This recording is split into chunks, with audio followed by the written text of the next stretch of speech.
Assalamualaikum warahmatullahi wabarakatuh. Bismillah, alhamdulillah, wassalatu wassalamu ala rasulillah wa man tabi'ahu wa mawalah amma ba'dah. Semoga kita selalu mendapatkan ridha Allah dan mendapatkan ilmu yang bermanfaat.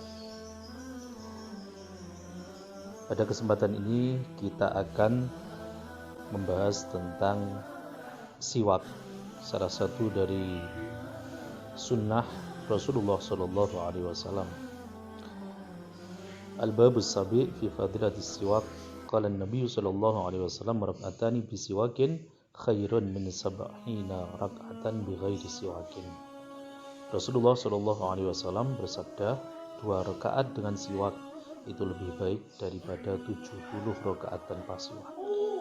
Wa qala Sallallahu Alaihi Wasallam, tawassaku fa inna siwaka madharatun lil fami mardatun lirabbi. Bersiwaklah kalian karena sesungguhnya siwak itu mensucikan mulut dan diridhoi oleh Allah. Jadi salah satu dari fungsi siwak itu adalah mulut kita menjadi bersih, menjadi tidak berbau.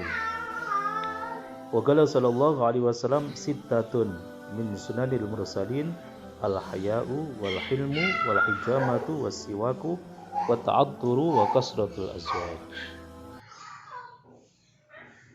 Masih sabda beliau, 6 hal merupakan sunnah para rasul. Yang pertama malu untuk melakukan kejelekan, malu untuk melakukan maksiat, malu untuk tidak beribadah kepada Allah. Bijaksana, kemudian bekam, siwak, memakai minyak wangi dan banyak. Qala sallallahu alaihi wasallam, salah satun wajibatun ala kulli muslimin al-ghuslu yaumal jumu'ati was-siwaku wa masuti. Rasulullah Shallallahu Alaihi Wasallam bersabda, 3 hal yang wajib dalam hal ini oleh para ulama dihukumi sunnah atas setiap muslim. Yang pertama, mandi hari Jumat. Jadi kalau Syafi'iyah itu menghukumi mandi hari Jumat ini wajib. Siwak dan menyentuh wewangian. Qala Shallallahu Alaihi Wasallam, tayyibu afwahakum bisiwaki fa innahu tariqul Qur'an. Rasulullah SAW bersabda, harumkanlah mulut kalian dengan siwak karena sesungguhnya mulut adalah jalannya Al-Qur'an. Karena mulut ini kita gunakan untuk membaca kalamullah yang suci, hendaknya mulut kita bersiwakan dulu kemudian membaca. Wa qala sallallahu alaihi wasallam, rahimallahul mutakhallilina min ummati fil wudu' wa ta'am. Semoga Allah merahmati umatku yang menyela-nyelai dalam wudu dan minum. Wa qala sallallahu alaihi wasallam, la tatakhallalu bil asi war rihani wal qasabi fa innahu yurisul kalah. Janganlah kalian menyela-nyela gigi dengan kayu, bunga dan bumbu karena bisa menyebabkan gigi rontok. Ini daripada menggunakan parfum untuk mulut atau yang lain, itu lebih sunnah menggunakan siwak. Wa qala sallallahu alaihi wasallam, salatun bisiwakin khairun min sab'ina salatan bighairi siwakin. Satu salat dengan menggunakan siwak itu lebih baik daripada 70 salat tanpa siwak. Subhanallah.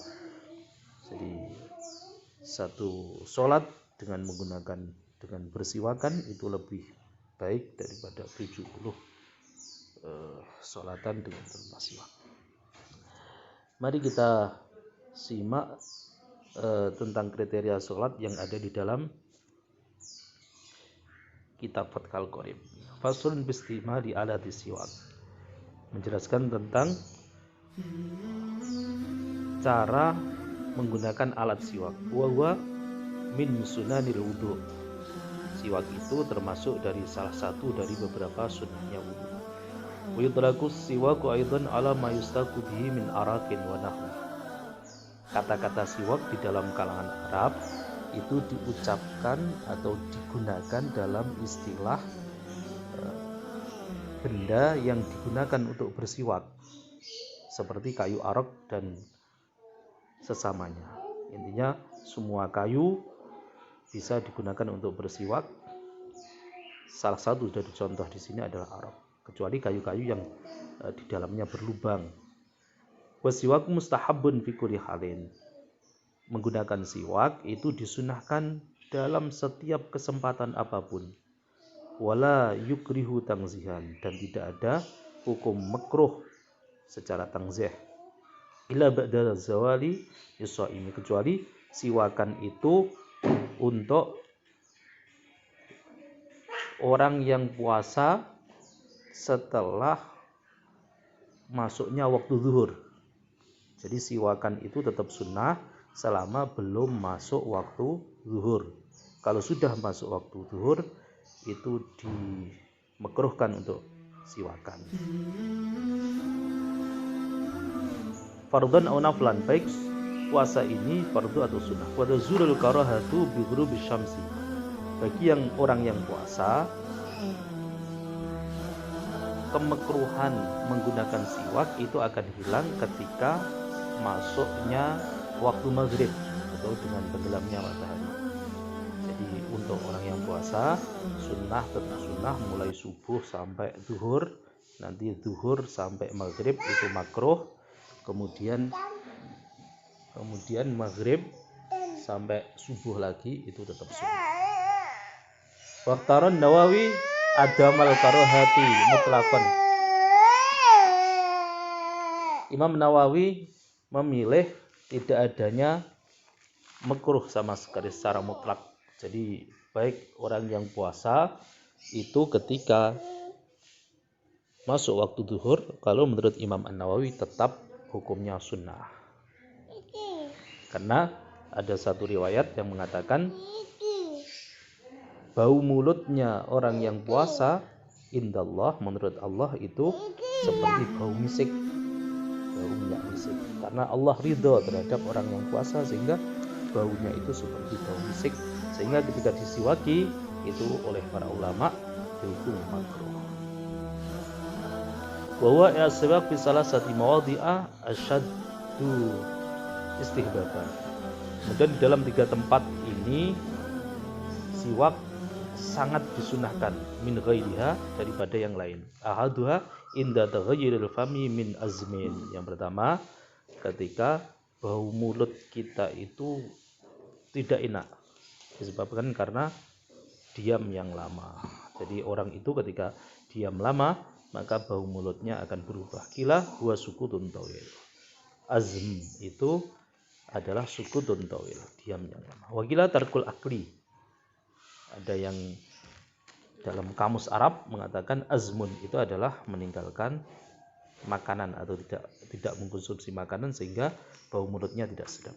Wa inna ma qala ghairu li yashmula taghayyural fami bi ghairi azmin. Kata-kata ghairu di sini supaya mencakup bau mulut karena selain azm, ka'akli dirihin karihin, seperti setelah selesai makan makanan yang mempunyai bau tidak sedap, saumin wa basrin wa ghairi ma, itu dari bawang merah, bawang putih atau yang lain sebagainya, teh, jengkol dan lain sebagainya. Wasani indal qiyami ayat istiqab minan naum. Kesunahan siwak itu sangat ditekankan ketika baru bangun dari tidur. Wasarisu indal qiyami ila shalah. Yang ketiga, ketika akan melakukan sholat fardhon aw naflan, baik secara fardu atau secara sunnah. Wa yata'akkadu aidan fi ghairi salasatil madhkurati wa huwa madhkurun fil mutawwalat. Kemudian kesunahan siwak yang lain telah dijelaskan di dalam kitab-kitab yang mutawwalat, sangat panjang lebar keterangan. Qiraatil Quran, seperti siwakan sebelum membaca Quran. Waswirul asnan, siwakan ketika gigi kita menguning. Yusannu ayyaniya bisiwaki as-sunnata. Ini yang perlu diperhatikan, disunnahkan ketika akan melakukan siwakan untuk niat kesunatan siwak. Nawaitu siwaka sunnatan lillahi ta'ala, atau nawaitu istiyaka sunnatan lillahi ta'ala, atau dalam hati saya niat siwakan sunnah lillahi ta'ala. Wa iyastaka biyaminihi. Kemudian bersiwakan dengan menggunakan tangan kanan, wa yabda'u bil janibil aiman min famihi, kemudian memulai dari arah kanannya mulut seseorang, wa ya'muru ala sakfi halqati imriran latifan, kemudian menggerakkan pada rongga mulut yang atas dengan lembut, wa ala karosi abrosi yang terakhir, kemudian pada gigi gerahamnya. Itu tata cara siwakan dalam versi kitab. Baik, setelah kita mencermati tentang ilmu di dalam kitab Al-Qorib, kemudian hadis-hadis yang telah disampaikan oleh Rasulullah SAW tentang keutamaan siwak, mari kita praktekkan tentang bagaimana cara kita bersiwak. Sebetulnya bersiwakan itu sangat mudah sekali, yaitu dengan cara menggunakan kayu arak. Ini bisa kita beli di toko-toko kitab, atau biasanya kalau pulang haji diberi hadiah kayu arak, atau dengan kayu-kayu yang lain. Yang penting di dalamnya sini tidak berlubang, dengan kayu arak. Malah ada ulama yang mengatakan boleh menggunakan jari kita, tapi jorok ya. Boleh menggunakan kain atau tapi itu jorok. Yang paling enak dengan menggunakan kayu. Caranya dengan menggerakkan gambar angka 8.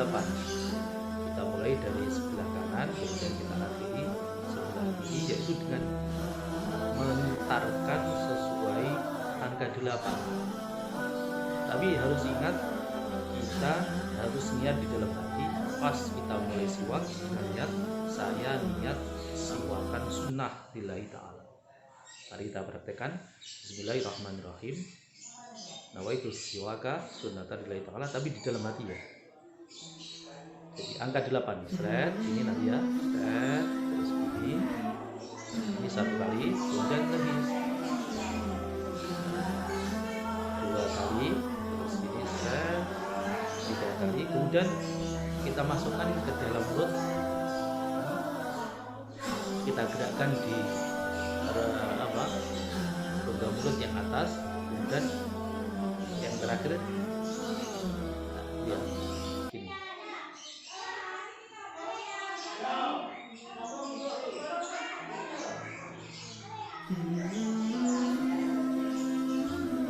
Cukup gitu.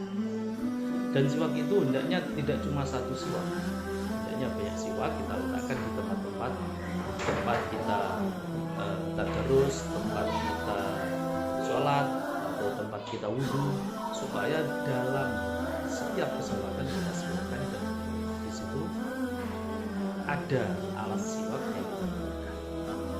Kemudian seandainya tidak ada siwak, ketika kita gosok gigi pakai sikat gigi, maka kita niati, saya niat siwakan sunnah lillahi.